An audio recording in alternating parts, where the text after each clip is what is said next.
10장을 여러분과 함께 강해토록 하겠습니다. 마태복음 9장 35절부터 38절까지의 말씀을 보면 천국 일꾼이 부족한 세상입니다. 그렇게 말씀하고 있습니다. 9장 38절 말씀을 보면요, 그러므로 추수하는 주인에게 청하여 추수할 일꾼들을 보내주소서 하라 하시니라, 그렇게 말씀하고 있습니다. 9장 35절부터 38절에서 예수님은 추수할 일꾼을 보내달라는 기도를 하라 말씀하셨습니다.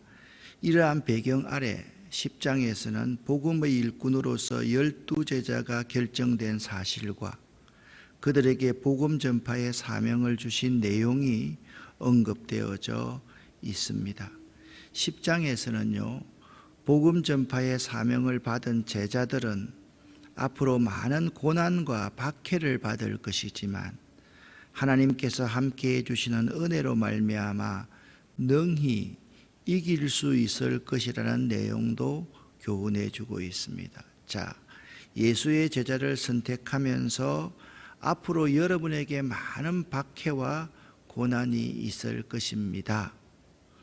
이 말만 하셨다고 하면 예수의 제자들이 도무지 소망이 없지만 하나님께서 함께 해주시는 은혜로 말미암아 능히 이길 수 있을 것이라는 내용도 교훈해 주고 있다라는 점입니다. 오늘 10장 1절부터 4절까지 말씀을 보면요, 12제자의 이름에 대해서 나와 있습니다. 제가 1절부터 4절까지를 읽어볼 터이니까 여러분 귀로 들어주시든지 성경을 보고 함께 확인해 주시기를 바랍니다. 예수께서 그의 12제자를 부르사 더러운 귀신을 쫓아내며 모든 병과 모든 약한 것을 고치는 권능을 주시니라. 12사도의 이름은 이러하니 베드로라 하는 시몬을 비롯하여 그의 형제 안드레와 세베대의 아들 야고보와 그의 형제 요한, 빌립과 바돌로메, 도마와 세리마테, 알페오의 아들 야고보와 다데오, 가나안인 시몬 및 가룟 유다 곧 예수를 판 자라. 아멘. 이렇게 말씀하고 있습니다. 예수께서 제자들을 부르시게 된 배경은 먼저 말씀드렸듯이 9장 38절입니다. 추수할 것은 많되 일꾼이 적으니 그러므로 추수하는 주인에게 청하여 추수할 일꾼들을 보내주소서 하라 하시니라. 그러니까 9장 37절 38절의 배경으로 예수님께서 제자들을 이렇게 부르고 계시다라는 사실입니다. 오늘 10장 1절에 보면요, 예수께서 12제자를 부르신 근본 목적을 잘 나타내 보여주고 있는데, 귀신을 쫓아내며 모든 병든 것과 약한 것을 고치는 능력을 그들에게 주어서 그것들을 수단으로 천국 복음을 전하기 위해서 제자들을 부르셨습니다. 여기서 예수님은 제자들에게 디나미스, 권능을 주시는데요, 즉 이 권능이라는 것은 능력을 말합니다. 이 능력의 본래적인 의미는요, 우리가 이 능력을 잘못 이해하고 있는데 어떤 폭발적인 것보다 비정상을 정상으로 돌리는 능력을 말합니다. 잘못된 것을 되돌리는 강한 능력을 말하고 있다라는 거예요. 그러니까 병들거나 귀신이 들린 것이 정상적으로 살아야 될 사람이 주변의 상황과 여건을 통해서 그렇게 아픈 상태가 되었다는 거예요. 이 잘못된 것을 되돌리는 강한 능력, 이것이 디나미스, 예수님께서 능력을 주셨다라는 거예요. 그러면 여러분 여기서 능력을 생각하면 이렇게만 생각해서는 안 됩니다. 손을 얹어 기도하니까 병자가 나았다. 아멘, 맞습니다. 그러나 어떤 사람들은 손을 얹어서 기도하는 것보다 조용히 기도하면서 그에게 상담을 하고 그의 근원적인 문제가 무엇인지를 이끌어내어서 그를 치료가 정상으로 돌아가게끔 만들어주는 것, 이것도 디나미스, 능력이라는 사실을 우리는 알아야만 합니다. 잘못된 것을 정상적으로 되돌리는 능력이 디나미스, 능력을 주셨다라는 의미라는 것입니다. 그런데 1절부터 4절을 여러분 자세히 한번 살펴보십시오. 12제자의 이름을 기록한 순서를 보면요, 마가의 의도가 무엇인지를 잘 알 수가 있습니다.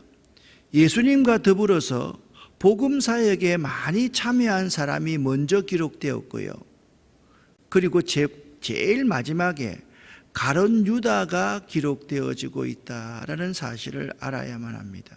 그러니까 여러분, 마태의 의도는요, 우리는 시몬이라고 부르는 베드로와 같은 사람이 되어야지 가룟 유다 같은 사람이 되어서는 안 됩니다 라는 점을 밝혀주고 있다라는 거예요. 똑같이 부르심을 받았지만, 똑같이 초기에는 열심을 내었지만, 가면 갈수록 주님 곁에서, 주님 앞에서 충성하고 헌신했던 그러한 사람과 주님을 버리고 세상으로 간 사람은 다름을 이 이름의 순서에서 알고 있다, 기록하고 있다라는 점을 알아야만 합니다.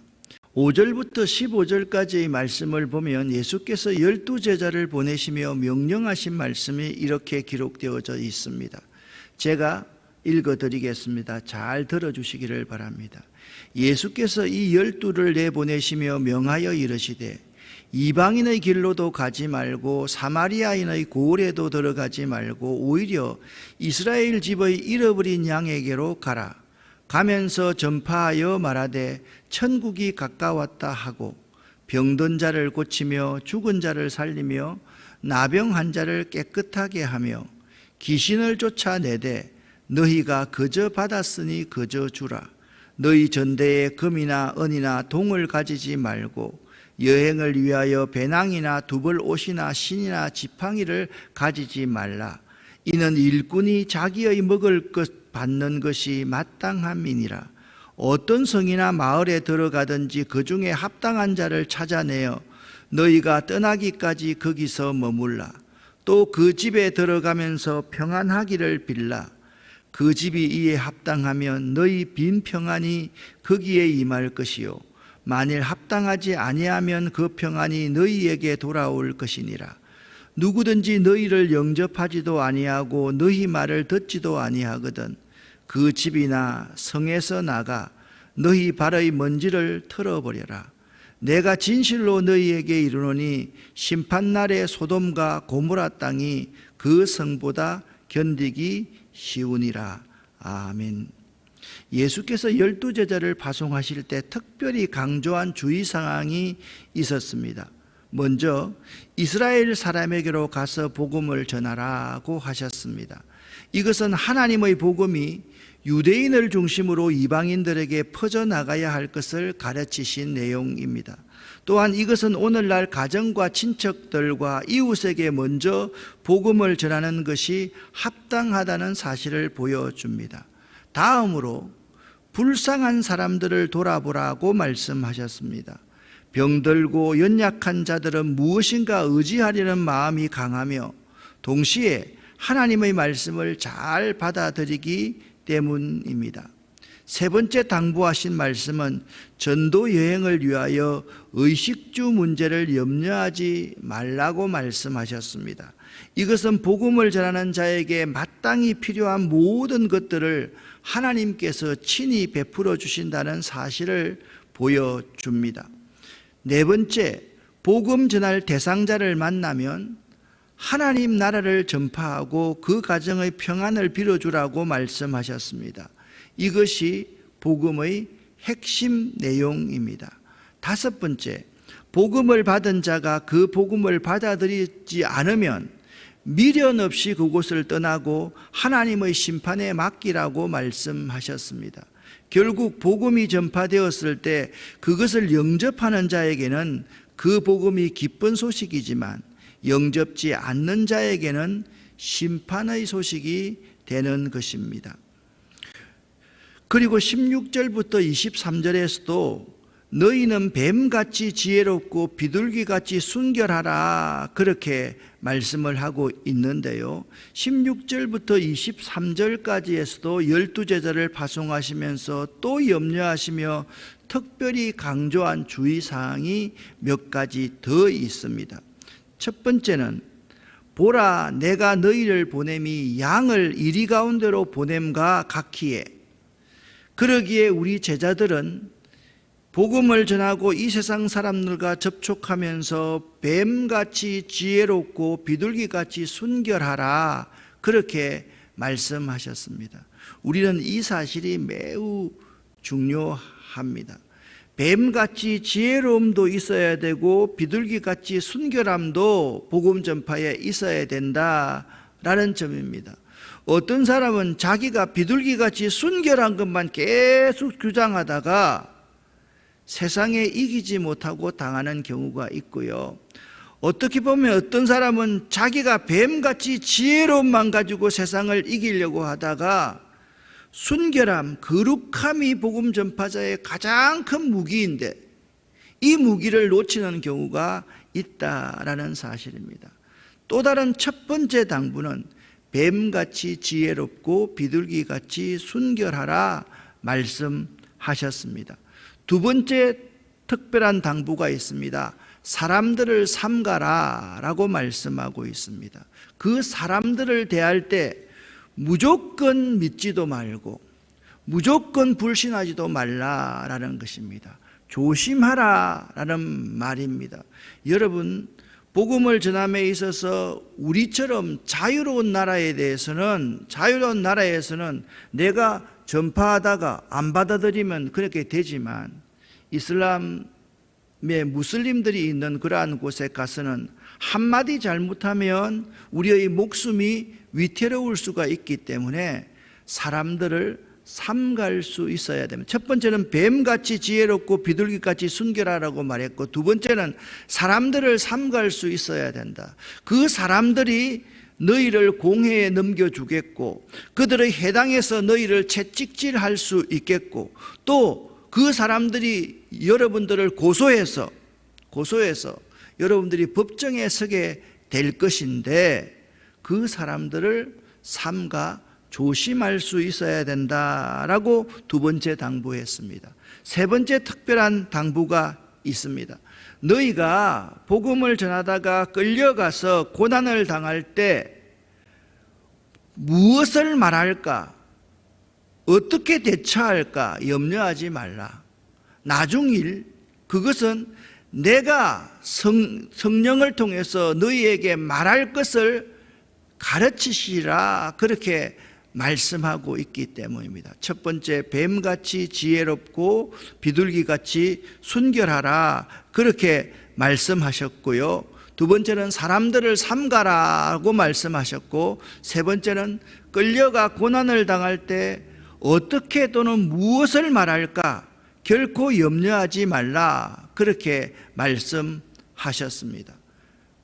마지막은 결론적인 그러한 말씀인데요, 나로 말미암아 핍박을 당할 때 끝까지 견디는 자가 되라 그렇게 말씀하셨습니다.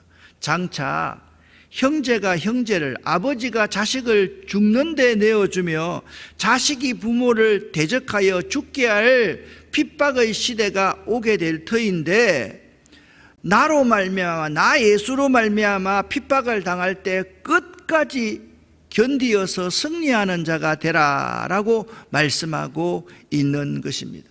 마태복음 10장 22절 말씀을 제가 읽어볼 테니까 잘 들어주시기 바랍니다. 또 너희가 내 이름으로 말미암아 모든 사람에게 미움을 받을 것이나 끝까지 견디는 자는 구원을 얻으리라. 아멘. 내 이름으로 말미암아 모든 사람에게 미움을 받을 것. 여기서 참 중요한 말씀이 있습니다. 예수 이름으로 말미암아 모든 사람에게 미움을 받게 될 것이라는 겁니다. 그러나 그 미움을 받을 때 끝까지 인내로서 소망을 가지고 견디는 자는 구원을 얻을 것이다 라고 말씀하고 있습니다. 복음을 전할 때 박해를 받는 경우에 성령께서 친히 도우시고 우리들이 해야 할 바를 가르쳐 주십니다. 이 사실을 믿어야만 합니다. 왜냐하면 복음 전파는 하나님의 구속 사역이며 우리는 다만 그 일의 도구로 사용되기 때문입니다. 그러므로 우리는 복음을 전할 때 먼저 성령께서 우리를 통하여 말씀으로 역사하시기를 기도해야만 합니다. 그리고 복음을 전하다가 박해와 고난을 당한다 할지라도 분노하거나 실망하지 말고 조용히 기도함으로써 성령의 도우심과 힘을 의지해야만 합니다. 우리가 있잖아요, 우리나라에서 전도할 때도 그렇고 외국에 나가서 단기 선교를 할 때도 우리가 생각해야 할 것이 참 많습니다. 우리는요, 가가지고 어떤 프로그램을 진행해야지 그것이 선교하는 것이라고 생각합니다. 여름 성경학교를 한다든지 노방전도를 한다든지 우리가 준비해 간 어떤 것들, 그러한 것들을 그들에게 보여주는 것이 선교라고 생각하는 경우가 참 많습니다. 이것은요, 복음 전파의 방법으로는 옳을 수 있지만 복음 전파의 원리로 보면 매우 잘못된 것일 수가 있습니다. 여러분, 그 나라에서 복음을 전파하는 사람은요, 선교사님들입니다. 그렇지 않습니까, 여러분? 그러면 우리가 선교지로 가면 선교사님이 가장 복음을 잘 전하실 수 있도록 선교사님을 격려하고 선교사님을 위로하고 선교사님을 도울 수 있는 것이 우리의 사역이어야 합니다. 그런데 우리 한국교회는 선교지에 가면서도 우리 교회에 무언가 보여주기를 바라는 것 때문에 그렇지 않다라고 그렇게 말할 수 있지만 거기 가서 어떤 프로그램을 자꾸 진행하려고 한다라는 것입니다. 그렇기보다는 우리는요, 성령께서 우리를 통하여 말씀으로 이 선교지에 역사하기를 기도해야만 합니다. 그리고 우리의 열매가 그 자리에서 보이지 않는다 할지라도 실망하지 말고 조용히 기도함으로써 성령의 도우심과 힘을 의지할 수 있어야 된다라는 말씀입니다. 특별히 우리가 복음을 전했을 때 끝까지 반대하는 경우에 주님께서는 이 동네에서 핍박하거든 저 동네로 피하라고 말씀하셨습니다. 즉 복음을 끝까지 받아들이지 않으면 그곳을 떠나 다른 곳으로 가서 복음을 전해야 한다라고 말씀하고 있는 것입니다. 이것은 우리가 복음을 전할 때 상대방에게 억지로 강요해서는 안 된다라는 점을 말하고 있습니다. 사랑하는 성도 여러분, 참된 복음 전파는 하나님 나라의 선포입니다. 참된 복음 전파는 하나님 나라의 선포, 즉 예수의 선포입니다. 씨를 뿌리는 자와 거두는 자가 따로 있듯이 우리는 때를 얻든지 못 얻든지 복음 전파 사역에 최선을 다해야만 하는 것입니다. 그런데 때를 얻든지 못 얻든지 복음 전파 사역에 최선을 다하라는 것이 그냥 외쳐버리고 돌아오는 것은 결코 아님을 알아야만 합니다. 여러분, 예수님께서 제자들에게 어떤 것을 부탁을 하셨습니까?